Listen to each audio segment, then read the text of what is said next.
Hi everyone, welcome back to another episode of Invaluable Grace. I was one way and now I'm different. So, we are approaching a new year. We're stepping into another season with hopes and dreams and goals and aspirations in mind.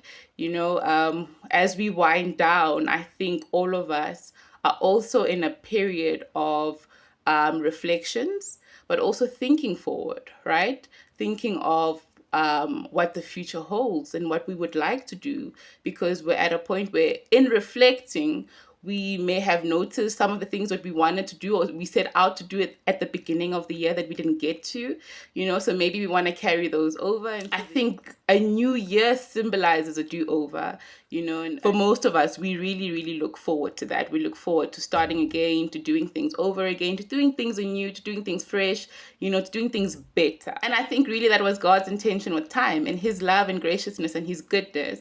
He really just thought that we needed to break down our lives and the way that we live lives in seasons and times, in an allotted way, to give us perspective, but to give us also drive to do things from a motivated perspective, but also from a hopeful perspective. So New Year's are really just symbolic of that, and in saying that, it brings me to the topic that I want to talk about today. And that is about something very controversial in the Christian space, or the Christian life, really, is the word meditation, right? The word meditation. So, quick backstory. In my young adult years, I was very big on astrology and horoscopes, and just hearing the word,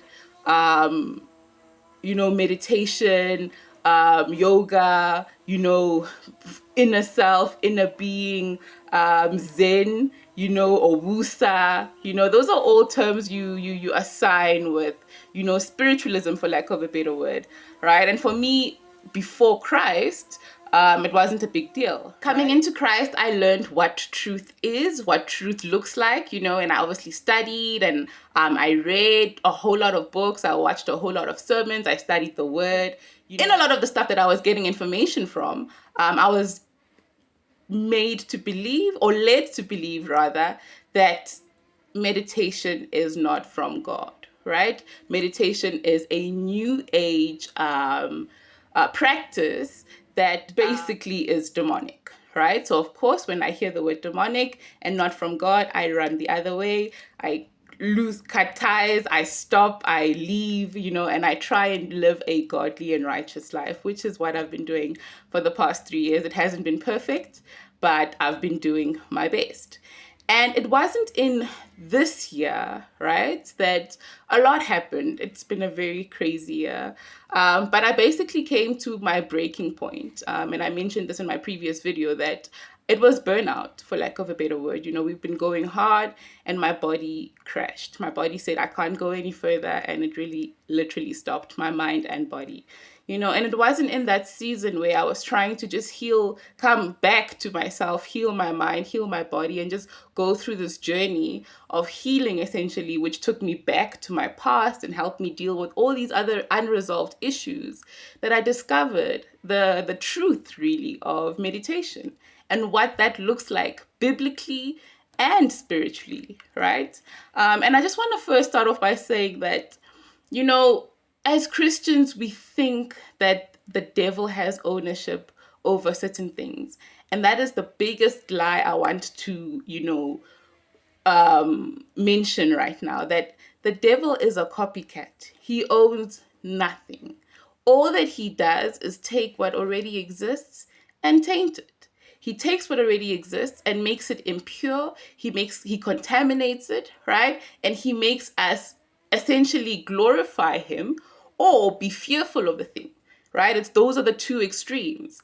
And in learning this truth, there's freedom with that. And that's why Christ says he came to bring us freedom. He came to set us free, right? He came to, where the Spirit is, there is liberty, because in the knowledge of Christ, there is no second guessing, there is no doubt, there is no fear, there is no don't do this because, right? You are literally living in the freedom and the knowledge of who God is, and the fact that he created everything, and he created it good, right? There is nothing bad that he created.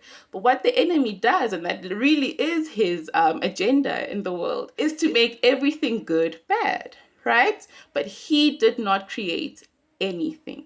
He is just a copycat. And every time we assign ownership to him, we give him power, right? We elevate and make him bigger than he really is, right? And in this discovery, really, I am just learning to see God in everything. Everything, right? So I'm coming back to the word meditation, and it's such a layered word. And I'm just going to summarize it or try and break it down in the way that I feel is necessary and is important into the year that we're going in, into the season that we're going in, right? So again, I mentioned that at this point in the year, we are all reflecting on all the things that we've done, right? And my discovery led me to the word meditation. And meditation is actually not a passive word, right? I was led to believe it actually is something that makes you calm. And in you being calm, you do nothing, right? You are inactive. And a lot of Christian people would say, in you being inactive, you're actually opening yourself up to demons, because we cannot not be passive, right? And to a certain extent, that is true, because I've been on this discovery of studying the brain and the mind, and it's such a fascinating part of humanity that God created, right? And it's so complex. And in my discovery, I've discovered that the brain needs to work, right? It cannot be passive, right? You are at your optimum when you are always thinking and churning and creating and working and functioning and being aware of things and processing, right? Your brain needs to function that way. It was created to function like that. And that is why we are not at our optimum when we are inactive, when we are not exercising the brain, when we are not, creating or thinking or being aware, when we are distracted by the things of life that take us away from actually functioning, when we are caught up by things that make us lazy, right? Like television and social media. Those things really are not activating the brain to produce and work in the way that it was created to work, right? And because of those things, the body malfunctions. Because remember, at your optimum, you are created to think and to rationalize and to be productive. When you're not using your brain in that particular function, your body then deteriorates. And I mean, depression sets in, guilt, shame, all of the things that the body is trying to protect you from. In exuding these negative emotions, it's actually telling you that you are not using me in the way that you're meant to, particularly the brain, because the brain is literally the central part of our entire being. It is the cockpit of our bodies, right? It's where the pilot and the co-pilot are, right? So if that is malfunctioning, everything else malfunctions, right? So I just want to rebuff that in the sense that God actually intended us to meditate, but God's version of meditate is not passive. It's not just being in a moment of stillness and calm and not thinking of anything, but rather it is a process of reflection, of thinking, of being aware, of processing, right? Of calculating, of rationalizing, of using logic, because that is the way your brain is functioned to work. I mean, throughout the scripture, we hear God saying, in different ways that to think, to remember, to reflect, that is meditation. When God is calling us to remember what he did for us, when God is calling the Israelites to remember what he did for them, right? How he took them out of slavery.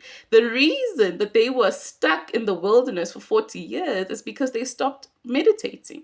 They stopped meditating on the goodness of God. They stopped remembering. They stopped reflecting. They stopped using their brains in the manner that it was used to, right? To productively work in a way that benefits their body. And that is why God understands how he created the human mind. He understands how he created us, and he understands what we need to actually function at our optimum. Paul literally highlights the importance of a renewal. That is what true repentance is, if you think about it. He goes on about how we need to renew our thought life, renew our mind, renew our patterns, renew the way that we think. And that is meditation, because when you are meditating on the truth of God, it is something you are going over and over and reflecting on.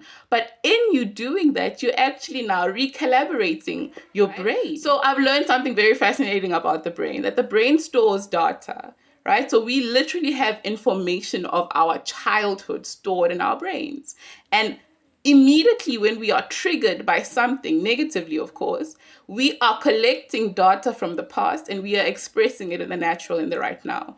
And that is why whenever you feel something so heavy, so negative and it's debilitating, it feels like it's happening to you anew or fresh, but it's actually your brain just collecting data that has been stored over years, right? To the point that your brain identifies that as your identity. You identify it as an identity because it's natural. It's something you've always felt, but it's heightened every time you are triggered. And that's why there's no logic or reason behind it, because you think it's happening to you in the same way, in the same measure, in that moment. So Paul is calling us to a renewal. Jesus is calling us to a repentance. He's saying, yes, you have stored data. Yes, you have years and years of trauma and triggers and pain and hurt, right? Because you live in a broken world, and naturally we all experience those type of traumas in our life, right? And because the brain is created to function in the sense that it collects data and it stores it so it can function, right? It can move, it can go, right? We need to now replace the old data with new data. And the only way to do that is to meditate on the truth of God, right? To meditate on who He is, what He's done for you, to reflect, to think about all the things that He has done for you, all the things you want to do, the desires that He puts on your heart. Putting that on paper is a form of meditation. Reflecting on the year and asking yourself, what did I do? What was I able to accomplish? That's a form of meditation, right? Thinking about all the things you want to do when you wake up in a new day. That's a form of meditation, right? It is not a form of passivity, but it's rather activity, productivity. And you are at your optimum when you are always reflecting and thinking of things that God has done and the things that you want Him to do, reflecting on who He says He is. He calls us to do that all the time, right? Read His word and reflect on who is this God, right? And why does He call us to do this? Like every time God puts emphasis on something, it's because He knows what our body needs to function and to operate. It is not spooky or spiritual, or signs and wonder or magic. It's not that. It's very logical and it's very realistic. He created us as flesh and blood beings. He created a natural world for us to live and function in. So He wants us to experience the goodness of the natural in a natural way. Everything comes from God. So by virtue of that, it is already spiritual, right? But what we do is we lose sight of the natural and want to overemphasize on the spiritual, that we lose sight of the most basic and logical things that God has given us to discover about Him. I mean, science is the discovery of God. People who study science and the body and all of these intricate things are actually just revealing a very wonderful and amazing God. All of these things that they study are natural, but God allowed it so that we could have a natural experience of a very supernatural, powerful God, right? And I feel like we are always trying to over-spiritualize and over-sentimentalize something so basic and logical. I was having a discussion with my family at the table the other day, and I asked myself, why would God choose a doctor as a disciple? Think about it. Luke was a doctor. And he had the knowledge because he applied and he studied it. And it was a gift that God gave him. But he applied the knowledge that God gave him. He wasn't a spiritual healer, right? He was a health, mental wealth healer with applied knowledge. And think about all the journeys that Paul went on, because historically, Luke and Paul walked hand in hand together, right? And all of these things that Paul describes as how he was healed from miraculously being bitten by a snake, right? And we automatically assign that to it was a supernatural healing, né? But logically, he was also walking with a doctor who was knowledgeable of the type of things that would happen or that you need if you were bitten by a poisonous snake. God gave him that knowledge. Is that not the miracle in itself?